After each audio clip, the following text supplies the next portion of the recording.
माध्यमांच्या वरती, पत्रकारांच्या वरती कुठंतरी एक काय म्हणतात की एक आकस किंवा पर्टिक्युलरपणे कुठेतरी एक कंट्रोल ठेवला जात आहे किंवा त्यांच्या अभिव्यक्तीवरती गदा आणली जात आहे. आणि अशा काळामध्ये स्वतःच्या युट्यूबच्या चॅनेलचं नाव अभिव्यक्ती ठेवणं हीच मोठी क्रांती आहे. आणि त्या क्रांतीच्या माध्यमातून अतिशय नम्रपणे एखादा युट्यूबर आजच्या काळामध्ये आपले विचार विषय मांडतोय हे दुर्लभ आहे. आणि त्यामुळं आजचे जे आपले पाहुणे आहेत माननीय रवींद्र पोकरकर सर यांच्याविषयी आपण विषय निवड, संशोधन, साधन व्यक्ती, तंत्र आणि कौशल्य या विषयांच्या वरती चर्चा साधणार आहोत. त्याचबरोबर आपल्या मनामध्ये जे प्रश्न असणार आहेत ते आपण त्यांना विचारणार आहोत. तर सर माझा पहिला प्रश्न असा आहे रवींद्र सर, अभिव्यक्ती चॅनेल वरती तुम्ही राजकीय सामाजिक विषयांच्या वरती मुद्देसूद आणि सरांनी जसं सांगितलं की परखडपणे स्वतःची मतं व्यक्त करत असतात. आजकाल सोशल मीडियामध्ये सर्वत्र ट्रेंड्स चालू आहेत आणि लोक ट्रेंड्स कडे वळण्याचा कल दिसतो. आणि अशा ह्याच्यामध्ये हे जे दीर्घकाळ टिकणारे विषय आहेत आणि प्रभावी असे विषय आहेत हे निवडताना तुमचा निकष काय असतो? धन्यवाद साहिल भाई. मी तुमच्या प्रश्नाच्या संदर्भात बोलतोच, परंतु प्रथम ज्यांनी अतिशय आजवरचं आयुष्यभर आजवरच्या निरपेक्षपणे समाजासाठी आपल्या स्वजीवनाचा अर्ध्य वाहिलेला आहे आणि अतिशय प्रामाणिकपणे समाजासाठी देशासाठी राबणारी सगळी आज मोठी माणसं समोर आहेत, त्या सगळ्यांना प्रथम वंदन करतो मनापासून. सगळ्यांची आता नावं घेत नाही. आणि आत्ताच्या राजकीय परिस्थितीवरती निरंजन टकले सरांनी अतिशय प्रभावीपणे आणि मुद्देसूद सगळा विषय मांडलेला आहे. त्याच्यामुळे त्याच्यात पुनरावृत्ती आता करण्याचं काही कारण नाही आणि वेळ सुद्धा थोडासा लांबत गेलेला आहे. आता याच्यामध्ये खरं म्हणजे मला आश्चर्य वाटतं फार या प्रश्नाचं उत्तर देताना, कारण आपण निरंजन सरांचं ऐकलं. निरंजन सरांची राष्ट्रीय पातळीवर आणि आंतरराष्ट्रीय पातळीवरती सुद्धा पत्रकारितेमध्ये अनेक वर्ष त्यांनी काम केलेलं आणि विशेषतः इंग्रजी पत्रकारितेमध्ये त्यांचं प्रभावी काम राहिलेलं आहे. देशभर देशाच्या बाहेर त्यांचं नाव आहे. मुक्ता पण होती. सकाळी मला मुक्ताचं ऐकता नाही आलं, पण एरवी आम्ही मुक्ता आणि आम्ही एकमेकांच्या संपर्कात असतो, ऐकत असतो. मुक्ता तर MPSC UPSCच्या स्टुडंटना शिकवते, ती क्लासेस घेते. माझं म्हणजे ती एक खंत अनेकदा मी व्यक्त करतो की शिक्षण फार झालं नाही. मी 10वी पर्यंत शिकू शकलो आणि नंतर मग कौटुंबिक जबाबदाऱ्या उचलायला लागल्या. त्याची काही खंत नाही. वडिलांना हातभार लावायचा होता, त्यामुळे शिक्षण अर्धवट राहिलं. आणि जसं अनेक मोठ्या पुरुषांचं आपण ऐकतो की त्यांनी रात्रीच्या म्हणजे दिव्यांमध्ये बसून अभ्यास केला, जिद्दीने ते शिकले, तसं काहीतरी करायला हवं होतं असं वाटतं. पण कदाचित त्या जिद्दीचा अभाव असावा, त्यामुळे ते शिक्षण तसंच राहिलं. एक झालं की नाही, खरंच आहे संभादादा, म्हणजे करू शकलो असतो, कुठेतरी जिद्द आपली कमी पडली असेल. पण शाळेमध्ये 10वी पर्यंत शिकताना 8वी 9वी 10वीला शिक्षक सुदैवाने खूप चांगले मिळाले. त्याच्यामुळे त्यांनी वाचनाची गोडी लावली, लिखाणाची गोडी लावली. त्यांनी वेगवेगळ्या निबंध स्पर्धांमध्ये, वक्तृत्व स्पर्धांमध्ये भाग घ्यायला लावला आणि त्यातून ते कुठेतरी थोडंसं व्यक्तिमत्व विकसित होत गेलं आणि ती वाचनाची गोडी नंतर पण कायम राहिली. त्याच्यामुळे मग स्वतःला व्यक्त करण्याची पुढच्या काळामध्ये ओढ लागली. आणि मग नोकरी धंदा कामधंदा करतानाच स्थानिक वर्तमानपत्रांमध्ये थोडंसं काहीतरी लिही, आपल्या शहरातल्या विषयांवरती, समस्यांवरती. एखादा कुठे काय प्रसंग घडला त्याच्या बाबतीत आपलं काय म्हणत असेल तर ते लिही. त्याला प्रसिद्धी मिळत गेली. मग हळूहळू थोड्या मोठ्या वर्तमानपत्रांमध्ये प्रासंगिक लेख लिहायला लागलो, ते प्रसिद्ध होत गेले. असं होता होता होता मग नोकरीतून पण मी निवृत्त झालो. 20-25 वर्ष नोकरी गेली आणि पत्रकारितेशी काही संबंध आलाच नाही कधी. परंतु याच माध्यमातून काम करता करता करोना काळाच्या आसपास मी नोकरीतून निवृत्त झालो आणि मग त्यावेळेला आपण सगळेच घरी होतो. आता काहीतरी करायचं. मी बायको माझी बाहेरच राहिली, आता ओरडेल मला, ती त्यासाठी आली मी काय बोलतो ऐका. तर ते दुसऱ्यांचे युट्यूब वगैरे मी ते व्हिडिओज बघायचो करोना काळात. आपल्याला काय टाइमपासच करायचा होता. असंच ती बायको एकदा मला बोलली की कोणीतरी खरंच ती बोलवा, तिथे हॉल त्या ह्याच्यात बसलेत ते, नाही तर मला माझी काय खेळ नाही नंतर. आणि मग आता तुम्हाला कदाचित हसू येईल, मी म्हटलं थांब आपण सुरू करूया. आणि मग आम्ही सुरुवात रेसिपी पासून केली. म्हणजे ती आपली गावची शेंगदाण्याची चटणी आणि बाजरीची भाकरी, मग ती भाकरी चांगली फुलते वगैरे, मग असे व्हिडिओ केलेत मी सुरुवातीच्या काळात.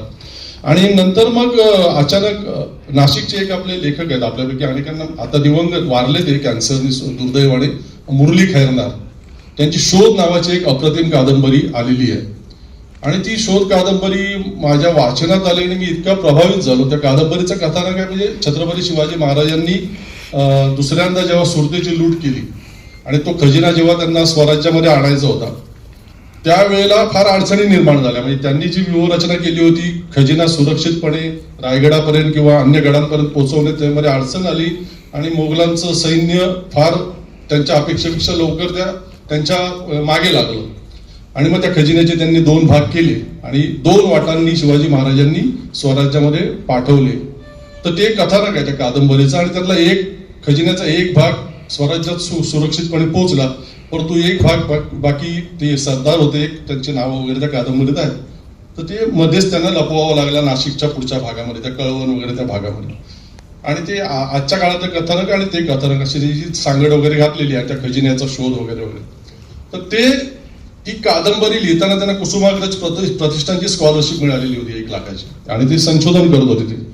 ती संशोधन करून लिहिलेली कादंबरी. तर त्यावेळेला त्या नाशिक पासून तर ते सुरत पर्यंत वगैरे, त्या आपल्या महाराष्ट्र आणि नाशिकच्या बॉर्डर पर्यंत, गुजरातच्या बॉर्डर पर्यंत तो सगळा परिसर फिरताना, त्या खजिना ज्या मार्गाने आला त्या मार्गांचा धांडोळा घेताना, तिथे त्यांना काही जुन्या म्हणजे वाड्या वस्त्यांमध्ये फिरताना जुन्या माणसांकडून कलेक्टर जॅक्सन विषयी काही गोष्टी कळल्या. की ती जुनी म्हातारी माणसं म्हणायची की आमचे आजोबा वगैरे आम्हाला ते जॅक्सन विषयी सांगायचे की जॅक्सन खूप चांगला माणूस होता. आणि मग त्यांना ते डोक्यात आलं की अनंत कान्हेरेंनी किंवा अभिनव भारतच्या लोकांनी सावरकरांनी दिलेल्या पिस्तुलांनी ज्या कलेक्टर जॅक्सनची हत्या केली आणि त्याला चांगलं कसं काय म्हणतात बाबा लोक. मग त्यांनी संशोधन त्याचं सुरू केलं खूप. आणि त्याच्यातून जे त्यांच्या समोर येत गेलं ते आश्चर्यकारक होतं की दुर्गा भागवत सारख्या इतक्या मोठ्या विदुषींनी जॅक्सन विषयी खूप छान लिहिलेलं आहे. आणि मग तो जर व्हिलन माणूस असेल, क्रूर माणूस असेल, तर दुर्गा भागवत सारखी इतकी ज्ञानी महिला त्याच्याविषयी इतक्या आपुलकीने कसं लिहू शकेल. किंवा त्या काळामध्ये जॅक्सनची हत्या झाल्यानंतर नाशिककरांनी बंद पाळला होता निषेध म्हणून, जॅक्सनच्या हत्येचा निषेध म्हणून. तर हे सगळं आश्चर्यकारक होतं की असं का होतंय. आणि मग त्या शोधामधून अनेक गोष्टी समजत गेल्या की तो जॅक्सन इतिहास संशोधक होता आणि पुरातत्व वगैरे, गड किल्ले या सगळ्या विषयीचा अभ्यासक होता. आणि त्याला आपल्या छत्रपती शिवाजी महाराजांचं प्रचंड वेळ लागलं इंग्लंडमध्ये असताना. आणि मग इथे आल्यावर त्यांनी छत्रपती शिवाजी महाराजांच्या इतिहासाचा धांडोळा घेण्याचा सगळा प्रयत्न केला. आणि ते जुने कागदपत्र समजून घेण्यासाठी तो संस्कृत शिकला. आणि इतकं प्रभावी संस्कृत शिकला की त्या काळात त्याला पंडित जॅक्सन म्हणायचे लोक. संस्कृतचा पंडित झाला होता तो. म्हणजे इतकं त्याचं. आणि नंतर तर छत्रपती शिवाजी महाराजांच्या इतिहासाने त्याला इतकं प्रभावित केलं की तो छत्रपती शिवाजी महाराजांविषयी लेख लिहायला लागला तेव्हाच्या इंग्रजी आंतरराष्ट्रीय साप्ताहिकांमधनं, मॅगझिन्स मधनं वगैरे. नंतर त्याच्या असं लक्षात आलं की आपण हे लिहितोय खरं, परंतु इथले लोकांना इंग्रजीचं फारसं ज्ञान नाही आणि आपण जे मांडतोय छत्रपती शिवाजी महाराजांविषयी ते इथल्या लोकांपर्यंत पोहोचत नाही. मग तो मराठी शिकला आणि मराठीमध्ये तो छत्रपती शिवाजी महाराजांवरती व्याख्यानं द्यायला लागला तो जॅक्सन. आणि तो जे छत्रपती शिवाजी महाराज सांगत होता ते असे होते. आणि त्याची ही संशोधनं मुरली खैरनार यांनी 100 पोस्ट लिहिलेले आहेत फेसबुकवरती. आता ते वारले तरी त्यांचं अकाउंट चालू आहे आणि त्या 100च्या 100 पोस्ट आहे. कोणीही त्यांच्या खात्यावर जाऊन ते वाचू शकतात की छत्रपती शिवाजी महाराजांनी त्या काळामध्ये जाती धर्म भेद मुक्ती सुरू केली होती. आणि त्याची असंख्य उदाहरणं कशी आहेत ते त्यांनी त्याच्यामध्ये त्यांच्या संशोधनामध्ये मांडलेलं आहे. आणि स्वराज्य जातीभेद मुक्त करण्यासाठी त्या काळचे जे शोषित वंचित होते, मग मार मान किंवा सगळे समाज घटक ज्यांना वंचित मानलं जायचं, त्यांना छत्रपती शिवाजी महाराज निवडून कसे आणायचे, त्यांना गड किल्ल्यांच्या वेगवेगळ्या महत्वाच्या जबाबदाऱ्या कशा सोपवायचे वगैरे, त्यांना समाजाच्या मुख्य प्रवाहात कसे आणायचे, अशा सगळ्या गोष्टी होत्या. आणि ते संशोधन त्यांचं इतकं वाढलं की त्यांना एका भागामध्ये ते सगळं बसवता येईल. आणि मग त्यांनी लिहिलंय की मला या कादंबरीचा दुसरा भाग लिहावा लागेल. आणि ते जर झालं असतं, तो शोध कादंबरीचा दुसरा भाग आला असता, तर त्याच्यामध्ये ते सिद्ध झालं असतं की छत्रपती शिवाजी महाराजांनी जी जातीभेद मुक्तीची लढाई सुरू केली, ते पुढच्या काळामध्ये पेशव्यांनी कशी त्याची पायमल्ली करून टाकली आणि पुन्हा हा महाराष्ट्र जातीभेदाकडे कसा वळवला वगैरे वगैरे.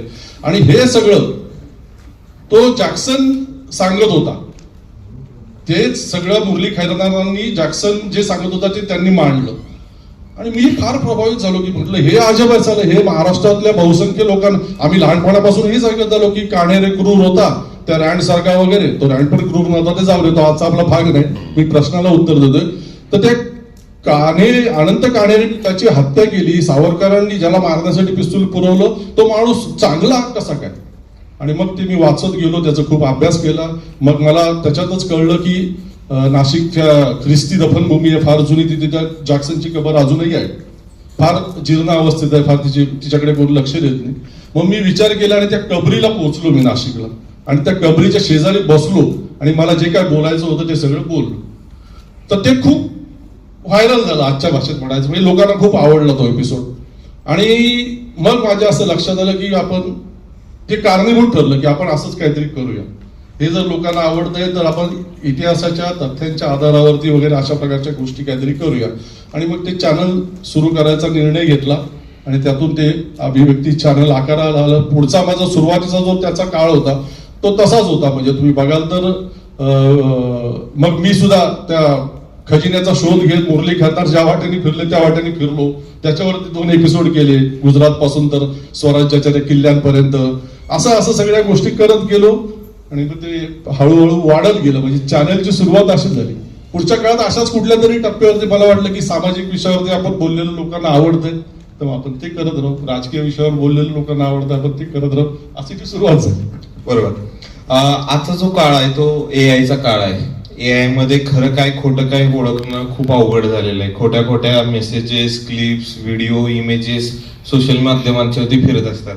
आणि ज्या वेळेला तुम्ही स्वतः कंटेंट बनवत असता त्यावेळी तुमच्यापर्यंत पोहोचलेली माहिती कितपत खरी आहे, त्याचं फॅक्ट चेक तुम्ही कसं करता, आणि ती माहिती तपासून त्या व्हिडिओचं मागील संशोधन, तुमचे विचार हे कशा प्रकारे मांडतात?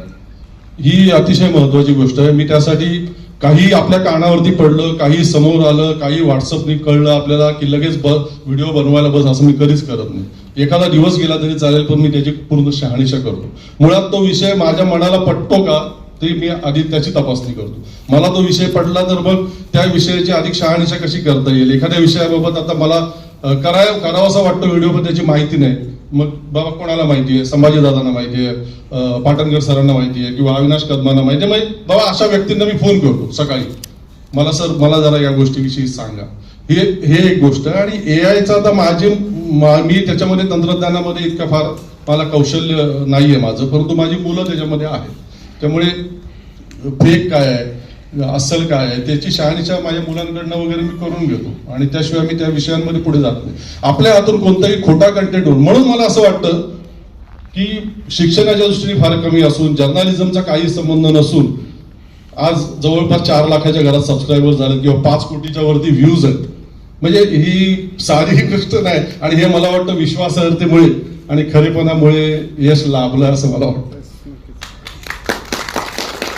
पुढला विषय महत्वाचा असा होता की आपण एका विचारसरणीमध्ये घडलो किंवा हे विचारसरणीचे विचार आपण जोपासलेत. आणि अशा वेळेला या सगळ्या गोष्टी मांडत असताना निपक्षपातीपणा कसा जपावा, माझं स्वतःच वैयक्तिक मत आहे, त्या वैयक्तिक मताचा त्या वृत्तांकनावरती काय फरक पडतो का, तर हे कसं तुम्ही हँडल करता? नाही, याच्यामध्ये मुळात मी स्वतःला निष्पक्ष पत्रकार म्हणूनच घेत नाही. मी पत्रकार नाही हे तर मी सांगतोच, आणि मी माझी ही भूमिका आहे. मी अनेकदा माझ्या व्हिडिओमध्ये ते स्पष्टपणे सांगितलेलं आहे की मी RSS आणि BJP यांचा विरोधक आहे. माझी ही भूमिका पक्षपाती असेल असं कोणाला वाटलं तरी मला चालेल. आणि असं करून सुद्धा जेव्हा 4 लाखाच्या घरात सबस्क्रायबर जातात किंवा 5 कोटी व्ह्यूज होतात, तर मला वाटतं की हे चांगलं आहे. म्हणजे मी निष्पक्ष आहे असं दाखवायचं, आधीमध्ये कुठेतरी भाजपचं किंवा RSSचं काहीतरी चांगलं बोलायचं आणि मग जास्त वेळा पुरोगामी विचार मांडायचे, संत विचार मांडायचे, या भानगडीत मी पडतच नाही. माझ्या चॅनलवरती तुम्हाला RSS भाजपच्या एकाही माणसाचं काहीही मिळणार नाही, अजिबात नाही मिळणार. ती आहे, ती भूमिका आहे. मग पक्षपातीपणा चालेल. बरोबर. आता बऱ्याच वेळेला आपले जे इथं नवतरुण बसलेले आहेत त्यांना मुलाखती घ्यायची असतात, त्यानंतर ह्या प्रोसेसेस असतात, त्यावेळी एखाद्या विषयाला धरून योग्य व्यक्तीची निवड असेल, त्यानंतर त्याला संपर्क करणं असेल, याची पूर्वतयारी असेल, याची तुमची प्रोसिजर काय आहे की जेणेकरून हे आपले बसलेले युवक सुद्धा त्यातून काहीतरी शिकतील? वाचन पाहिजे. रोजचं वर्तमानपत्र जी चांगली त्यातल्या त्यात बरी वर्तमानपत्र आहेत. आता हे फार कठीण काम झालेलं आहे, परंतु ते म्हणजे काही वर्तमानपत्र आता अशी आहेत की ज्याचं संपादकीय त्यातल्या त्यात बरं असतं. संपादकीय पानावरचे लेख बरे असतात, पण फ्रंट पेज न बघितलेलं चांगलं. काही वर्तमानपत्रांच्या बातम्या चांगल्या तर संपादकीय न बघितलेलं बरं. म्हणजे असं ते खूप आपल्या विवेकाचा भाग आहे आणि तर्क लावून ते सगळं बघावं लागतं. माणसं खूप असतात, म्हणजे आता वेगवेगळे पुरस्कार समारंभ होतात, वेगवेगळ्या वर्तमानपत्रांचे होतात, वेगवेगळ्या टीव्ही चॅनल्सचे होतात. त्या लोकांचं कर्तृत्व खूप मोठं असतं. त्यांच्या जीवावरती त्यांना हे चॅनल्सवाले वर्तमानपत्रे स्वतःचं नाव मोठं करून घेत असतात. त्यांचं जे काम असतं ते पाहिल्यावरती आता मी काय करतो की बाबा समजा लोकसत्ता आहे, ते नवरात्रीमध्ये 9 महिलांचा सन्मान करतं, नवदुर्गा वगैरे, किंवा आणखीन वेगवेगळे टीव्ही चॅनल्स आहेत ते अशा प्रकारचे शेतकऱ्यांचे वगैरे सत्कार करतात, काहीतरी वेगळं करणाऱ्या. तर मग मी ते एपिसोड येथे सेव्ह करून ठेवतो. त्यांचा संपर्क कसा मिळवता येईल ते बघतो. किंवा रोजची पेपर वाचताना सुद्धा, किंवा बातम्या बघताना म्हणा, किंवा सोशल मीडिया हाताळताना म्हणा, ते सर्च करताना म्हणा, काही चांगल्या गोष्टी आपल्याला दिसतात. सगळंच काही त्यात वाईट नसतं. तर मग त्या व्यक्तींचं लक्षात ठेवतो, ते व्हिडिओ डाउनलोड करून ठेवतो. त्यांच्यापर्यंत कसं पोहोचता येईल. म्हणजे आता चॅनल चांगल्या पद्धतीने सगळ्यांच्या आशीर्वादाने लोकप्रिय झाल्यामुळे सहसा कोणी मुलाखतीला नकार देतच नाही. त्यामुळे कोणालाही विचारलं तर माणूस हो म्हणतो. बाबा वेळेचा प्रश्न असतो, ते वेळ ऍडजस्ट होऊन कोणीही मुलाखत देतं. आणि मी जास्त प्राधान्य मुलाखतींनाच देतो. म्हणजे आतापर्यंत माझ्याबरोबर ज्यांनी चॅनल सुरू केलं त्यांचे जवळजवळ 1,500, 2,000, 2,500 एपिसोड झालेत. माझे आत्ताशी 500 झालेत. मी ते निवडकपणाला महत्व देतो. आणि त्याच्यात मग असं होतं की मी हल्ली मागच्या काही काळापासून तर हे सुरू केलेलं आहे की राजू परुळेकर ठीक आहे, खूप छान बोलतात, कुमार केतकर खूप सिनियर आहेत, खूप छान बोलतात. पण मला असं लक्षात आलं महाराष्ट्रावर फिरताना की महाराष्ट्राच्या कानाकोपऱ्यामध्ये खूप असे लोक आहेत की जे अनेक महत्वाच्या विषयांवरती खूप प्रभावीपणे बोलू शकतात. त्यांच्यापर्यंत मुख्य प्रवाहातले पण लोक जात नाहीत किंवा सोशल मीडियातले पण लोक पोहोचत नाहीत. मी हल्ली त्याला प्राधान्य देतो की ज्या आयुष्यभर 50-50, 60-60 वर्ष ज्यांनी समाजासाठी स्वतःला झिजवलंय, राष्ट्रासाठी स्वतःला झिजवलंय, त्यांच्यापर्यंत माझा पोहोचण्याचा प्रयत्न. आणि तुम्ही मागच्या माझ्या 2-3 महिन्यातले सगळे एपिसोड बघा, मी ते त्याच्यावरती जास्त कटाक्ष ठेवलेला आहे. आता तुम्ही उदाहरण दिलं की राजू परुळेकर असतील किंवा इतर लोक असतील, ही लोक बोलू शकतात, एक्सप्रेस होऊ शकतात खूप चांगल्या पद्धतीनं. पण ग्राउंडवरती काम केलेली बरीच असे कर्मयोगी व्यक्तिमत्व आहेत की ती बऱ्याच वेळेला ह्या माध्यमांच्या समोर खुलून येत नाहीत.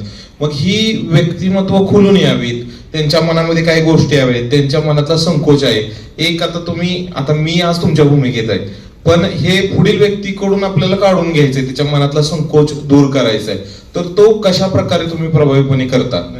त्याच्यावरती मगाशी निरंजन टाकले सरांनी फार सुंदर सांगितलं. म्हणजे जज लोयांच्या बहिणीला ते भेटले, तिला कसं बोलतं गेलं. आणि माझंही तेच असतं, जर कोणी समोरचा व्यक्ती नाही मी अजूनपर्यंत कधी मुलाखतीत दिल्या नाहीत वगैरे असं जर बोलला तर मी त्यांना तेच सांगतो, समोर मी मोबाईल लावलाय, कॅमेरा लावलाय, त्याच्या दुर्लक्ष करा, इग्नोर करा. ते आपण गप्पा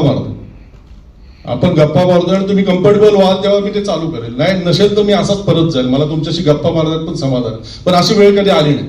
माणसं नंतर बोलतात, त्यांना एकदा विश्वास बसला आणि अर्धा-पाऊण तास बोलल्यानंतर त्यांच्याही लक्षात येतं प्रश्न आपले सुलभ ठेवले पाहिजेत. आपण कोणाची तरी मुलाखत घ्यायला गेलोय म्हणजे त्याला आरोपी मानून त्याला आरोपीच्या पिंजऱ्यात उभं करायला जायचं नसतं.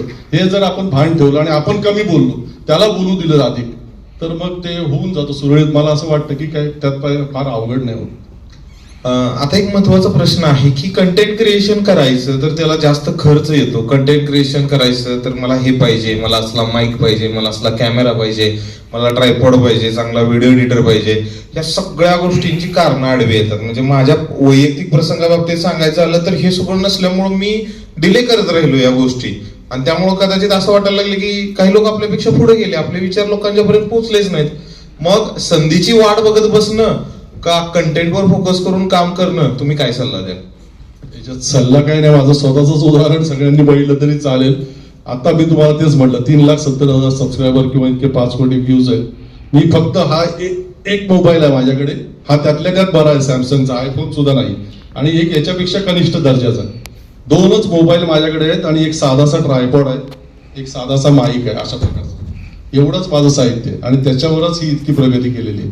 आशयाकडे लक्ष द्यायला पाहिजे. तांत्रिक मुद्दा आहेच आहे, परंतु ते सरावाने जमून जातं. तुम्हाला आता फार असं मोठा बडेजाव पाहिजे इक्विपमेंटचा, अशातला काही भाग नाही. मी सुद्धा मुलाखती असतील तर 2 मोबाईल लावतो, ते नंतर मिक्स करतो व्यवस्थित, आणि ते कुठेही मोठ्या मोठ्या टीव्ही चॅनल्सवरच्या मुलाखती आणि माझ्या मुलाखती तुम्ही बघा, तुम्ही ओळखूच नाही शकणार. प्रेझेंटेशन इतकं चांगलंच होतं. त्यामुळे त्याच्याकडे दुर्लक्ष करा, कंटेंटकडे लक्ष द्या. बाकी मग थोडंसं दिसण्यामध्ये, प्रेझेंटेशनमध्ये 19-20 थोडंसं झालं तरी लोक त्याकडे फारसं लक्ष देत नाहीत. आशय तुमचा जर दर्जेदार असेल तर काही फरक पडत नाही, लोक ते बघतातच. आजच्या काळामध्ये युट्यूब वरती करिअर करणं आणि त्यातनं खास करून अर्निंग करणं, म्हणजे आता ही जर मुलं या क्षेत्रामध्ये येणार असतील तर त्यांच्यासाठी अर्निंगचा एक रिसोर्स पण असणं गरजेचं आहे, की कारण ते खूप वेळ देऊन ह्या गोष्टी करणार आहेत.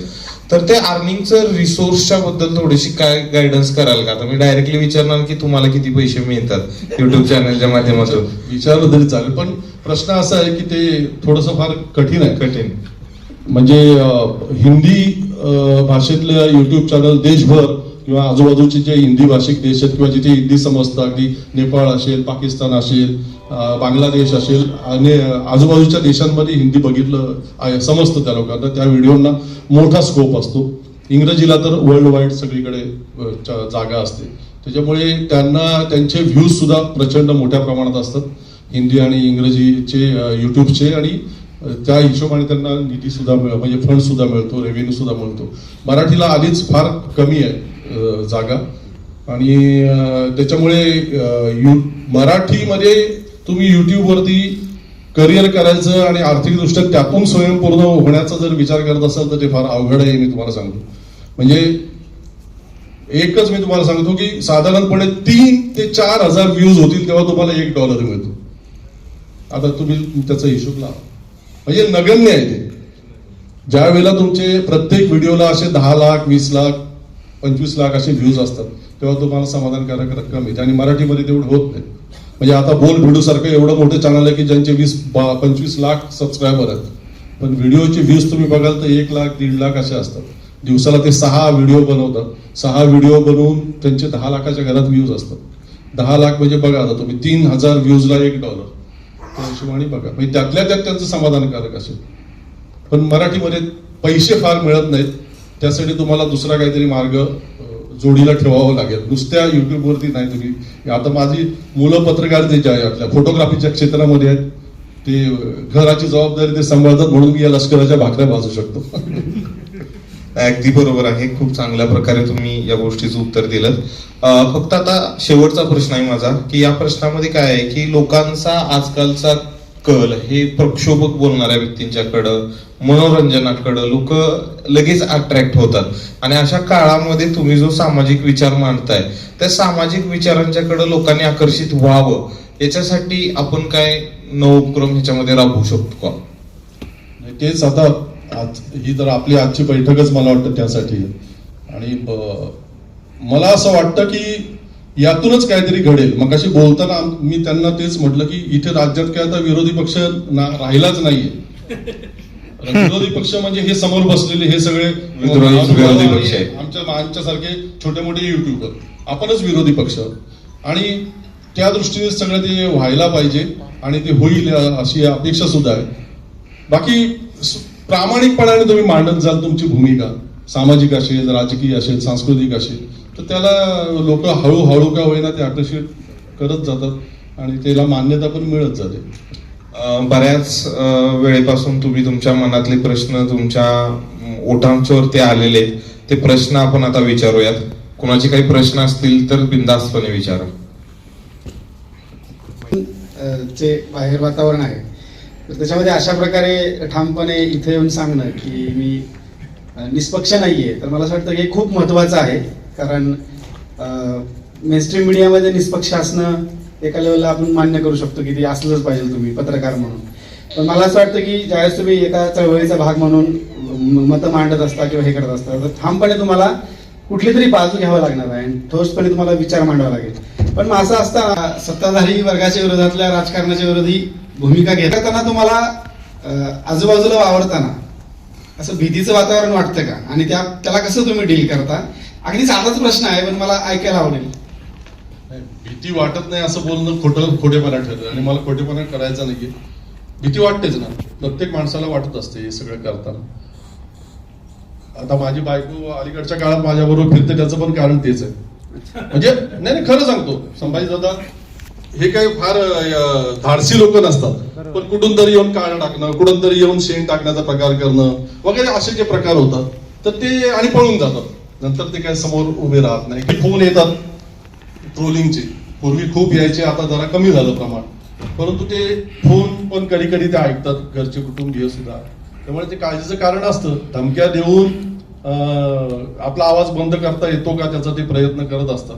माझ्यावरती तर तुम्हाला आपल्यापैकी काही लोकांना माहिती असेल, मागे जेव्हा मी विधानसभा निवडणुकीच्या काळामध्ये एक भूमिका मांडली की हे जे सगळे कीर्तनकार भारतीय जनता पार्टीच्या दावणीला बांधले, आता जो तो राम मंदिराचा ट्रस्टचा खजिनदार आहे गोविंद देवगिरी, चोर आहे तो, पण तो अजून सेफ आहे, त्याला अटक नाही झाली, किंवा ते अध्यक्ष आणि सेक्रेटरी राजीनामा दिला, त्याने राजीनामा पण दिला नाही. त्यांनी महाराष्ट्रातले काही कीर्तनकार घेऊन भाजपच्या दावणीला बांधले, पैशाचे वगैरे व्यवहार झाले. तर मी तो व्हिडिओ केला होता, कारण आळंदीवरनं मला ती एक क्लिप एकाने पाठवली की काही कीर्तनकारांना त्या गोविंद देवगिरींनी फडणवीसकडनं आलेले पैसे कसे पुरवले. त्यामुळे माझ्याकडे ते होतं आणि मी तो व्हिडिओ केला एक सनसनीत. आणि माझी भूमिका स्पष्ट होती, कीर्तनकारांना एक व्यक्ती म्हणून राजकीय भूमिका मांडण्याचा अधिकार जरूर आहे, परंतु तो राजकीय मंचावर जाऊन मांडा. तुम्ही कीर्तन करताना एखाद्या पक्षाचा प्रचार करता ही गद्दारी आहे, त्या धर्माशी पण, त्या वारकरी संप्रदायाशी पण, वारकरी प्रथा परंपराशी. मी ती गोष्ट मांडली आणि तुकाराम महाराजांनी शब्द वापरलेले आहेत. म्हणजे हे जे विकाऊ कीर्तनकार आहेत, सुपारीबाज कीर्तनकार आहेत, पैसे घेऊन जर तुम्ही कीर्तन केलं तर तुम्ही म्हणजे भाडखाई मिटाळतो असे हे केलेले आहेत, भाडखाऊ बोललेले आहेत तुकाराम महाराज. तर मी शब्द तेच वापरले. त्याच्यामुळे उद्या कोर्टात पण काय होईल तेव्हा मी ते गाथाच समोर ठेवला तुकाराम महाराजांची, मी यातले शब्द वापरले. तर ते त्यांना झोंबलं. बरं, कीर्तनकारांना नाही झोंबलं. मी बोललो कीर्तनकारांच्या विरोधात आणि भारतीय जनता पार्टीच्या आयटी सेलचे समन्वयक कोर्टात गेले, पोलीस स्टेशनला गेले, माझ्या विरुद्ध केस केली, त्रास झाला. ठीक आहे, आता ती कोर्टात केस चालू आहे, तारखात पडतायत, अजून सुनावणी सुरू नाही. परंतु मगाशी चर्चेत निरंजन सरांना कोणीतरी प्रश्न विचारला, मला एक त्याच्या बाबतीत पॉझिटिव्ह त्यावेळेला वाटलं की ते जेव्हा त्यांच्याच वर्तमानपत्रात छापून आलं तेव्हा मला कळलं, तरुण भारतमध्ये रवींद्र पोखरकर यांच्यावरती धार्मिक भावना दुखावल्याचा गुन्हा आणि अटक होईल वगैरे वगैरे, आणि ते सगळीकडे व्हायरल झालं. संपूर्ण महाराष्ट्रातून किमान 100 वकिलांनी मला फोन करून सांगितलं, आम्हाला 1 रुपया नको, आम्ही तुमची केस लढवू, ठाण्यात येऊ. म्हणजे 2 माजी न्यायाधीश आहेत निवृत्त, त्यांनी आम्हाला, एक औरंगाबादला पुण्याला, आम्हाला 1 रुपया नको, आम्ही न्यायाधीश म्हणून निवृत्त झालोय, पण तुमचे वकील म्हणून कोर्टात येऊन ठाण्याला उभे राहू. मी असं सांगितलं की मला हे युट्यूब चॅनल चालवायला पैसे लागत नाहीत, मी फार कमी खर्चात चालवतो, मोबाईलवर करतो, माझी गाडी पण सीएनजी आहे, त्यात पण मला पेट्रोल जास्त भरावं लागत नाही, कमी खर्चात माझं सगळं चालतं. पण ही केस चालवायची पाळी आली कोर्टामध्ये तर खर्च करावा लागेल तर काय, तर मला एका दिवसामध्ये 1 लाख रुपये माझ्या अकाउंटला जमा झाले. मला हे म्हणायचं की समाजामध्ये ही भावना आहे, अशा प्रकारे कोणी लढत असेल तर त्याला मदत करण्यासाठी उभं राहण्याची. फक्त आपल्यामध्ये ते प्रामाणिकपणे दिसलं पाहिजे आणि तो लढा आपला प्रामाणिकपणा असला पाहिजे असं मला वाटतं. तर भीती वाटते, परंतु आता मला वाटतं की त्या भीतीवरती मात करण्यामध्ये पण मी यशस्वी ठरलेलो आहे बऱ्यापैकी. त्यामुळे हा लढा सुरूच राहील आणि हे असे मोठे आशीर्वादाचे हात पाठीशी असल्यावर काय घाबरायचं कोणाला. अजून कोणाचे काही प्रश्न आहेत? तुम्ही खूप परखड असे पण व्हिडिओ केलेले आहेत आधी, तर त्याच्यावर ज्या प्रतिक्रिया येतात त्याच्यात म्हणजे ते हल्ली ट्रोलिंगचं एक प्रकरण फार वाढलेलं आहे. तर असं ट्रोलिंग किंवा शिव्या वगैरे देणाऱ्या ज्या प्रतिक्रिया आल्या तर त्याला तुम्ही काय उत्तर देता का वगैरे? मी सुरुवातीला प्रयत्न करायचो, अगदी सुरुवातीला असे जेव्हा मी व्हिडिओ बनवायला लागलो आणि त्याला ट्रोलिंग व्हायला लागलं तर आपल्यात एक भावना असते की यांना समजावून सांगावं वगैरे वगैरे. पण ते 2-4 व्हिडिओ नंतर माझ्या लक्षात आलं की हे दगडावर डोकं आपडण्यासारखं आहे. यांनी एक ठरवून ठेवलेलं आहे की आपल्याला ट्रोल करायचं, यांच्या नादाला लागण्यात अर्थ नाही. मग मी ते आता इग्नोर करायला सुरुवात केली. अतिशय स्वतःला संस्कारी म्हणून घेतात अशाच पक्षांचे ट्रोलिंग जास्त होतं. आई बरी बहिणीवरनं शिव्या देणारं, किंवा तो संभाजी भिडे नावाचा जो काही गृहस्थ आहे तो फार संस्कारी पिढी घडवतो असं म्हणतात, पण त्याचे धारकरी शिव्या देण्यात सगळ्यात आघाडीवर असतात आई बहिणीवरनं. म्हणजे पोखरकर, तुझी आई, तुला 4 बाप असतील, तुझी आई दुर्वर्त नाही असेल वगैरे, हे असे ते संभाजी भिडेच्या लोकांचे ट्रोलिंग. म्हणजे असंच असतं सगळं. पण नंतर ते इग्नोर कसं करायचं हे शिकलो. खूप डिप्रेशन मध्ये सुरुवातीच्या काळात गेलो होतो. मग नाशिकला माझी एक मैत्रीण आहे जी काउन्सिलिंग करते, मला तिची मदत सुद्धा घ्यावी लागली. मी व्हिडिओ बनवणं बंद केलं होतं, कशाला हे नको, ताप नको जीवाला.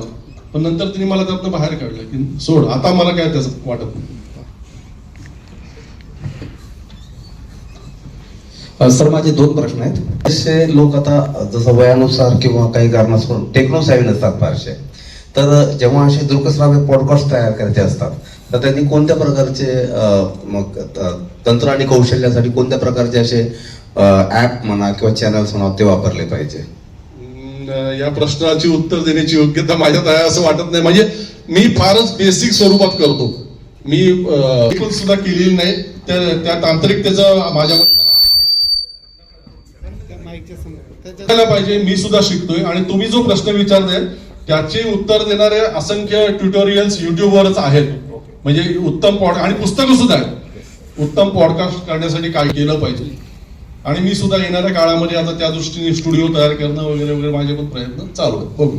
ठीक आहे, थँक्यू सर. अजून एक प्रश्न असा की आता आपण वेगवेगळ्या माध्यमातून आता आपल्यासारख्या युट्यूब पॉडकास्टरच्या माध्यमातून किंवा जे काही परिवर्तनवादी चळवळीमध्ये काम करणारे आणि मीडियावर मोठ्या प्रमाणामध्ये तरुण वर्गाला मार्गदर्शन करणारे लोक आहेत, या माध्यमातून आता समाज प्रेरित होतोय. अगदी सध्या कॉक्रोच जनता पार्टी सारखं मोठं एक चळवळ उभी राहिलेली आहे. तरी सुद्धा असं दिसतंय की एवढं करून खूप या प्रस्थापितांच्या विरुद्ध आवाज उठवून सुद्धा अजून सुद्धा या लोकांना यश येत नाही. तर अजून याच्या पुढची स्ट्रॅटेजी काय असायला पाहिजे? आता ती स्ट्रॅटेजी ठरवणारे सगळे महानुभाव आपल्या समोर आहेत आणि हे यांच्याचकडनं होईल. ते कोणत्या राजकीय पक्षाकडनं होणार नाही, या लोकांकडनं. आणि निराशाजनक परिस्थिती अजिबात नाही. लोकांमध्ये असंतोष आहे, लोकांमध्ये प्रचंड अस्वस्थता आहे. लोक या खोटेपणाला चिडलेली आहेत. तुम्ही बघा 2-3 वर्षांपूर्वी नरेंद्र मोदींच्या विरोधात, अमित शहाच्या विरोधात, भाजपच्या विरोधात एक शब्द बोलण्याची सुद्धा म्हणजे धमक नव्हती. बोलू शकत नव्हतो आपण. आणि आता सोशल मीडिया कशाने वाहतोय बघा पूर्णपणे. म्हणजे आता नरेंद्र मोदी कधीतरी चुकून मागून आपल्या देशाच्या दौऱ्यावर येतात असं लोक लिहायला लागले. म्हणजे परिस्थिती इतकी बदललेली आहे. तर बदलेल हे सगळं चित्र. मी तर फार आशादायक आहे, कारण मी फिरत असतो. मी घरात बसून करत नाही. मी जनरली महिन्यातले 20 दिवस बाहेर असतो. त्यामुळे लोकांमधली अस्वस्थता, असंतोष मी पाहतोय आणि त्याचा उद्रेक होईल. तो कोणत्या मार्गाने होईल, कशा प्रकारे होईल, अहिंसेने होईल, हिंसेने होईल, ते नाही आपण सांगू शकत, पण होणार. कारण लोकशाहीच्या मार्गाने हे सरकार बदलणार नाही, निवडणुकीच्या मार्गाने हे सरकार जाणार नाही, हे तर निश्चित आहे.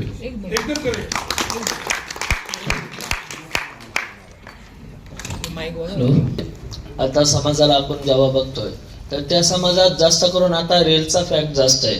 तर रीलला पण 3 मिनिटं किंवा 2 मिनिटाच्या रील मध्ये माणसं बोर होतात. जे आपण कंटेंट करतोय 30 मिनिटाचा किंवा 20 मिनिटाचा, ते बघण्यात बोर होणार. तर ते बोरिंग ना व्हावा, त्याच्यात इंटरेस्ट कसा यावा. कारण आता 3 किंवा 1.5 मिनिटाची रील सुद्धा बोर करते, तर 20 मिनिटाचा म्हणजे त्यासाठी तुम्हाला तेवढं तुमच्या बोलण्यामध्ये, स्क्रिप्टमध्ये, प्रेझेंटेशन मध्ये, सगळ्या गोष्टींमध्ये तेवढं प्रभावी काम तुम्हाला करावं लागतं. तुम्ही एकतर त्याचं शास्त्र आहे युट्यूबचं, मोठ्या व्हिडिओ असो किंवा रील्स असो इन्स्टाच्या वगैरे, तुम्ही पहिले काही सेकंदांमध्ये लोकांना खेचून घेतलं पाहिजे. तुमचे पहिले 10 सेकंदांमध्ये तुम्ही जे बोलताय किंवा पहिल्या 15-20 सेकंदांमध्ये तुमच्या स्क्रीनवरती जे दाखवताय ते तुम्हाला लोकांना आकृष्ट करून घ्यावं लागतं. नाहीतर मग लोक लगेच पुढच्या व्हिडिओवरती जातात. त्यात जर तुम्ही गुंतवून ठेवलं, मग मिनिटभर तुम्ही विषय मांडण्यात घेतला, परत पुढच्या 30 सेकंदात 40 सेकंदात तुम्हाला काहीतरी तेवढंच प्रभावी देता आलं पाहिजे. ते कौशल्याने हळूहळू जमत जातं आणि प्रामाणिकपणा पाहिजे. उगाच ओढून ताणून काय केलं तर ते नाही लोक पाहत. थंबनेल अतिशय आता थंबनेल फार सोपं झालंय. मला पूर्वी मी थंबनेल बनवायचो इतके, म्हणजे तुम्ही जुनी व्हिडिओ बघाल तर हसाल की काय हे माणसाने केलंय. मला लोक फोन करायचे, मेसेज करायचे, सर आम्हाला 1 रुपया नका देऊ, तुमचं थंबनेल आम्ही बनवतो, पण आम्हाला सांगा आम्ही. पण काय होतं की मी ज्या पद्धतीचे व्हिडिओ बनवतो, तो व्हिडिओ बनवल्यानंतर माझ्याकडे फार वेळ नसतो. मला कल्पना सुचली म्हणजे सकाळी पेपर वाचल्यावरती एक तर डोक्यात किडा वळवळतो की हा विषय घ्यायला पाहिजे, किंवा मग सोशल मीडियातून एखादा विषय मिळतो, किंवा कुठेतरी काहीतरी पाहिलेलं असतं त्यातनं विषय मिळतो. तर मग तो वेळ फार कमी असतो. तास, 1.5 तासात, 2 तासात पॉइंट काढणं, त्याच्यावर रिसर्च करणं, कोणाशी बोलण्याची गरज असेल तर त्यांना फोन करणं, त्यांच्याकडनं त्याची माहिती घेणं, मग मुद्दे काढणं, मग ते शूट करणं, मग एडिट करणं, मग अपलोड करणं. हे व्हिडिओ असतो 10-15 मिनिटाचा, पण त्याच्यात 6-7 तास जातात कमीत कमी, अनेकदा तर 8-9 तास सुद्धा जातात. म्हणजे एखाद्या माणसाची जशी सकाळी 10 ते संध्याकाळी 5 ड्युटी असते, तशी ती ड्युटी होऊन जाते. म्हणजे मी सकाळी अनेक वेळेला जेव्हा घरातून जे व्हिडिओ बनवतो, मुलाखती नसतात ज्याच्यात मी स्वतःच एखादा विषय मांडतो, ते मी काम सकाळी माझं सुरू होतं 8-8:30च्या दरम्यान, ते संपता बरोबर 5:30-6 वाजतात. माझे जनरली व्हिडिओ अपलोड होतात संध्याकाळी 5च्या दरम्यान आणि मग मी फ्री होतो. तर ते असतं, तेवढा वेळ द्यावा लागतो आणि मग थंबनेलसाठी तेवढा वेळ नसतो. मला ते यायचं नाही, आता यायचं मदतीमुळे खूप सोपं झालं. मग ते थोडंसं बेसिक शिकून घेतलं मी आता. आणि मग तुम्ही मागच्या 2 महिन्यातले माझे व्हिडिओ बघाल तर थंबनेल सुद्धा खूप तुम्हाला अट्रॅक्टिव्ह दिसतील. आता यायला आपण ते प्रॉम्प्ट दिला की AI आपल्याला देतं बऱ्यापैकी, त्यात काही सुधारणा सांगितलं तर सुधारणा पण मिळतात. त्यामुळे आता फारच सोपं झालं. पण तुमच्या आशयामध्ये बाकी दर्जा पाहिजे आणि प्रामाणिकपणा पाहिजे. सर, माझा प्रश्न, क्रिएटर्स जे आहेत तर ते मुद्दे मांडतात की आज परिस्थिती अशी आहे, हे घडतंय आज समाजामध्ये, पण ते बदलणार कसं हे त्याच्यामध्ये खूप कमी दिसतं बऱ्याचशा कंटेंट क्रिएटर्समध्ये. तर आपल्याला जर तसं करायचं असेल की आपल्याला पण दाखवायचंय की तुम्ही असं करा तर ही परिस्थिती बदलन, एखादा मुद्दा आहे समाजामध्ये, खूप सारे मुद्दे आहेत, महागाई आहे, बेरोजगारी आहे, हे सगळे मुद्दे घेऊन जर आपण तसं बनवायचा विचार केला तर आपण कसं बनवलं पाहिजे आणि ते जास्तीत जास्त व्ह्यूज जावा, जास्तीत जास्त. आणि निरंजन टकलेंनी जे त्यांच्या बोलण्यामध्ये सांगितलं त्या पद्धतीने ते सगळे मुद्दे व्यवस्थित मांडले पाहिजेत आणि कायद्याच्या कचाड्यात पण ते आलं नाही पाहिजे, त्याचीही काळजी घ्यायला पाहिजे. युट्यूबचे जे कम्युनिटी गाईडलाईन्स आहेत त्याची प्रचंड काळजी घ्यायला लागते. तुमचं थंबनेलवरती किंवा तुमच्या बोलण्यामध्ये एखादा शब्द चुकला तरी तुमच्यावरती रिस्ट्रिक्शन येतात लगेच तुमच्या व्हिडिओवरती. या सगळ्या कॉपीराईटच्या गोष्टी असतात, या सगळ्याची काळजी घेऊन ते करावं लागतं. त्या सरावाने अभ्यासाने जमतं. आणि सोल्युशन सांगतो, आम्ही सांगतो, सगळेच सांगत नसतील कदाचित, निरंजन सांगतात, मुक्ता पण सांगते, आमच्या आणखीन 4-5 लोक आहेत, ते पण आम्ही सांगण्याचा प्रयत्न करतो की हा प्रॉब्लेम आहे तर आपण हे करू शकतो आणि हे केलं तर मग या प्रॉब्लेमचा मार्ग निघू शकतो, हे आपण सांगण्याचा प्रयत्न करतो. की महाराष्ट्रात किती लोक असतील युट्यूबर्स, एक. दुसरी गोष्ट, आता पहिल्यांदाच आपण प्रयत्न करतो आहे की हे जे निरनिराळ्या पद्धतीने व्यक्त होणारी जी मुलं आहेत किंवा तुमच्यासारखे थोडा प्रॅक्टिस असणारे लोक आहेत, तर ह्या सगळ्यांचा अशी मोठ बांधण्यासाठी तुमच्याकडे काय सुचतंय का तुम्हाला की काय करायला पाहिजे? 2 प्रश्न आहेत. असे आहेत की ती व्यवस्थेला विरोध करणारे, कधी सोल्युशन देत असतील, नाही देत असतील, पण व्यवस्थेला विरोध करतात. खास करून संघ परिवाराचं जे काही आहे सांस्कृतिक राजकारण किंवा भाजप आणि वगैरे ह्या सगळ्यांनी जी व्यवस्था उभी केलेली आहे त्याच्या विरोधात लढणारे असे जे काही फेमस पण नसतील पण प्रयत्न करत असतील, असे किती लोक असावेत? आणि त्यांना जर समजा आपल्याला एकत्रपणे काय करायचं असेल तर असं काय मॉडेल तुमच्या डोक्यात येतं का? हे आत्ताचं सगळं राजकारण बघता आणि त्याची गरज सुद्धा प्रचंड मोठी आहे. माझ्या माहितीत अशा प्रकारचे सगळे मिळून 20 एक लोक आहेत की जे अशा प्रकारची आपली भूमिका, जी आपल्या युगपुरुषांची, महापुरुषांची भूमिका आहे, ते घेऊन पुढे चाललेत. अशा प्रकारचे 20 एक लोक माझ्या माहितीत आहेत. काही छोटे आहेत, काही मोठे आहेत. आणि यांची एक मोठ बांधली पाहिजे, त्यांना मदत सुद्धा उभी केली पाहिजे. कारण मी बघितलं की ज्या पद्धतीचं ट्रोलिंग होतं, ज्या पद्धतीचं धमकावण्याचं, घाबरवण्याचं काम होतं, अशा वेळेला संघटितपणे कोणी आपल्या पाठीशी उभा असल्याची भावना जर निर्माण करण्यात यश मिळालं, अशी एखादी ताकद जर उभी राहिली तर त्यांचं काम आणखी जोमाने सुरू होईल. आणि त्यांना एकत्रित आणून अशा प्रकारची एखादी बैठक घेतली तर त्यातनं काहीतरी एक कॉन्क्रीट आपल्याला निर्माण होईल असं मला 100% वाटतं आणि त्याचा उपयोग होईल. आणि खूप लोक, आता या मुलींनी विचारला प्रश्न, मला वाटतं की खूप सारे मराठी युट्यूबर निर्माण होणं आपल्या महाराष्ट्राच्या दृष्टीने गरजेचं आहे आणि ते फार सोपं आहे, अजिबात ते अवघड नाही. माझ्यासारखा सर्वसामान्य माणूस नोकरीतून निवृत्त झाल्यानंतर हे जर करू शकतो, ज्याचा पत्रकारितेशी काही संबंध नाही, तर सुशिक्षित आजची तरुण पिढी तर सहज करू शकते एकदम. तर ते होईल मग त्या आपल्या बैठकीतून. सर, प्रक्षोभक आजकाल जे प्रक्षोभक बोलतो, जे जातीवादावर बोलतो, त्यांचे व्हिडिओ फार चालतात. तिथे त्याचं जरा दूषित वातावरण होतं, त्याला तुम्ही कसं उत्तर देता तुमच्या याच्यामध्ये? आता कसं आहे, ते लोकप्रिय का होतात, त्याला व्ह्यूज का अधिक होतात, तर चांगल्यापेक्षा वाईटाचा प्रभाव लवकर पडतो, त्यांना जास्त व्ह्यू असतात. हा, मग ते असतंच ना. तुम्हाला मुल्ला साहेब म्हणले तुम्हाला बोगासी हा. प्रक्षोभकवाल्यांना लोक जास्त हे करतात. तुमच्या माध्यमातून आपण त्यांचा प्रतिवाद करतो अनेकदा, परंतु त्यांचं आपण नाव सुद्धा घेत नाही, त्यांना अधिक प्रसिद्धी द्यायला आपण बघत त्याला नाही. प्रतिकार कोणत्या प्रतिकार तर आपला चालूच असतो ना, 24 तास चालूच असतो, आपल्या माध्यमातून पण चालू असतो. त्यांचे मुद्दे खोडून काढण्याचा प्रयत्न आपला सतत चालू असतो. ते जे समाजामध्ये दुहीचं विष पेरतात ते आपण आपल्या प्रत्येक व्हिडिओतून कधी थेट कधी अप्रत्यक्ष खोडून काढतच असतो आणि त्यात आपल्याला यश पण मिळत असतं. मध्ये एकदा संत नाही का आपले रामगिरींनी मोहम्मद पैगंबर बोलले होते, ते काही सत्य नव्हते, खोटं होतं ऍक्च्युली, पण त्याला तुम्ही उत्तर दिलं होतं का त्याला? दिलं होतं. कसं दिलं कसं? आता त्यावेळेला एखादा धार्मिक जर प्रश्न असेल तर त्या धर्मातल्या जे माझ्या कॉन्टॅक्ट मधले चांगले लोक आहेत, अभ्यासू लोक आहेत, त्यांच्याशी मी चर्चा करतो आणि त्या पद्धतीने ते उत्तर देतो की बाबा तो बागेश्वर असेल किंवा तो गिरी असेल किंवा आणखीन कोणी असेल. आजकाल खूप बाबा असे आहे ना, असे बोलतात. अहो सर, तुम्ही माझ्या चॅनलवरती जाऊन बघा, या संभाजी भिडेविषयी कोणी बोलत नव्हतं, कोणाच्या धमक नव्हती. त्याला म्हणजे काल सुद्धा तो नालायकपणा देहू संस्थांनी केलाच, त्याला त्या तुकाराम महाराजांच्या पालखीच्या रथात घेतलंच 5 मिनिट का होईना. जो माणूस बोलतो ज्ञानोबा आणि तुकोबांपेक्षा मनुश्रेष्ठ आहे, अशा माणसाला एक तर तो हा तुकाराम महाराजांचा पण विजय म्हणता येईल आणि त्या मनुवाऱ्याचा पराभव पण म्हणता येईल. तू एकीकडे म्हणतो तुकाराम आणि ज्ञानेश्वरांपेक्षा मनुश्रेष्ठ होता आणि मग तुकारामांच्या पालखीत काय झगमारायला येतो? जा मनुची पालखी काढ.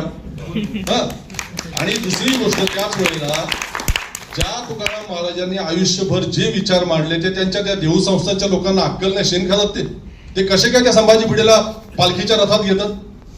पहिला व्हिडिओ 3 वर्षापूर्वी मी बनवलाय की या संभाजी भिडेचा आणि तुकाराम महाराजांच्या पालखीचा संबंध काय.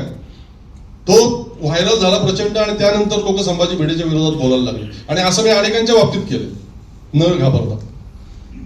ते करत राहायला पाहिजे, त्याला काही इलाज नाही, मार्ग नाही. या बागेश्वर बाबाची सगळी ढोंगबाजी मराठीमध्ये मीच बाहेर काढली सुरुवातीच्या काळामध्ये. तो प्रदीप मिश्रा, त्याचा जो आता सगळीकडे व्हायरल झाला, ती व्हिडिओ क्लिप मी व्हायरल केलेली आहे. शंकराच्या पिंडीवर बेल व्हा आणि ते सगळं. असं होईल तर भारतामध्ये हिंदू मुस्लिम एकता आपली आहे ना, गंगा जमुनी सरस्वती जी पद्धत, तिला चांगलं यश येईल याच्या. सर, आपली गंगा जमुनी तहजीब कायम राखण्याच्या दृष्टीनं माझे जवळजवळ तुम्हाला 100 व्हिडिओ मिळतील. बरीच अभिनंदन, सर्वांतर्फे आभार मानतो तुमचे. थँक्यू. नाही, ते कर्तव्य आहे, ते आपण कर्तव्य भावनेतून करतो. तोच राष्ट्रहिताचा मार्ग आहे, तोच समाजहिताचा मार्ग आहे. आता विवाद कमी झालेला आहे, मागाशी त्याच्यावर चर्चा होता तर पुढं डायरेक्ट जातो. अटेन्शन स्पॅन 7 सेकंदापर्यंत आलेला आहे ॲव्हरेज. तर ह्याच्यावरती काय युट्यूब फ्रॅटर्निटीमध्ये काय चर्चा आहे सध्या? तुम्ही जे आता म्हणलं थंबनेल कॅच केली पाहिजे, कंटेंटमध्ये दम पाहिजे, हे सगळं असून सुद्धा अटेन्शन स्पॅन कमी व्हायला लागलाय. अजून ह्या काही वर्षांमध्ये अजून कमी होईल. एक प्रकारे मानसिक आहे, त्याला आपण कसं काय दोष द्यायचं ते टेक्निकली अवघड आहे जरा. मी माझ्या दृष्टीने तरी मी तेच करतो की मी आता रील्स वगैरे बनवत नव्हतो, म्हणजे मला ते जमत नव्हतं म्हणण्यापेक्षा जमत नव्हतं. परंतु माझ्याही ते लक्षात आलं की लोक मोठे व्हिडिओ बनायला कंटाळत आहेत, छोटे व्हिडिओ बनवायला पाहिजे. मग मी आता छोटे छोटे व्हिडिओ आता या 15-20 दिवसात बनवायला सुरुवात केली आणि सुदैव किंवा तुमच्या सगळ्यांचे आशीर्वाद असतील फार त्याला बनवायला प्रतिसाद मिळतो. म्हणजे मी आता काही रील गेल्या 7-8 दिवसात बनवले, त्याला अक्षरशः 10 लाख 9 लाख 20 लाख असे 11 12.5 लाख अशा प्रकारचे व्ह्यूज आले इंस्टावर. तर हे फार प्रोत्साहन देणार आहे. तर मी आता ते शिकण्याचा प्रयत्न करणार आहे लवकर आणखी. तुम्ही आता बोलला त्याच्याशी जोडून आहे की तुम्ही म्हणून जास्त विचार. आता मगाशी टकले सरांच्या याच्यात अल्गोरिदमचा उल्लेख झाला. अल्गोरिदमचे सुद्धा आपण फायदा घेऊ शकतो. ट्रेंडिंग काय आहे, कसं आहे, तांत्रिक बाजू आहे. ते ज्या वेळेला आता ते जसं युट्यूबवरचं एखादं बैठक जर झाली तर त्यातनं याबाबतची ज्यांना अधिक माहिती आहे, तांत्रिक माहिती, त्यातनं मग त्याचा लाभ सगळ्यांना मिळू शकेल. या गोष्टी ते म्हणजे त्यांनी ते कसं त्या शेफाली वैद्यचं तिला आणलं त्याच्यावरती आणि ते करायला लावलं आणि ते ट्रिगर पॉइंट झाला. तर या काही तांत्रिक गोष्टी आहेत त्यातनं आपल्याला शिकता येतील. सर, म्हणजे आता या शिबिराच्या माध्यमातून जी आपली यंत्रणा नवीन उभी राहणार आहे, तुम्ही तुमचं काही योगदान देऊ शकता किंवा तुम्ही काही कोणत्या पद्धतीच्या माध्यमातून मदत कराल? मी पाटणकर सरांना, संभाजीदादांना, धनाजी सरांना सगळ्यांना सांगितलं, अविनाश सरांना पण सांगितलं. माझं जितकं मला शक्य आहे तेवढं सगळं मी करेन. अभिव्यक्ती या चळवळीसाठी तर त्या अनुषंगानं आपण जे लढतो समजा ते एकटी लढतो किंवा त्यांच्यात असं समन्वय नाही किंवा प्रत्येक जणांना वाटते की माझं जे बरोबर आहे, तर आपण या तात्विक भूमिकेवर आतापर्यंत जास्त झालं समजा सगळ्या गोष्टी बऱ्याचशा, तर ते सगळे असे एका दोऱ्यामध्ये ओढण्यासारखं असं काही करता येईल आपल्याला? तोच तो विषय आहे. तेच ते म्हणतात. आता जसं ते युट्यूबवर विषयी बोलले तसंच वेगवेगळ्या आपल्या विचारांच्या सामाजिक संस्थांचं एकत्रीकरण करणं किंवा या सगळ्या त्याचा पुढचा टप्पा असायला पाहिजे. तुम्ही वेगवेगळे लढून काहीच होणार नाही ना. चेपणं फार सोपं झालेलं आहे त्यांना. एवढ्या मोठी महाशक्ती झालेली आहे ती, ते जर मोठ्या मोठ्यांना चेपू शकतात, काही कुठेही अगदी दाबू शकतात, तर अशा मग त्यांना ते सोपंच आहे. त्यामुळे संघटित होणं हे गरजेचंच आहे. ही काळाची गरज आहे.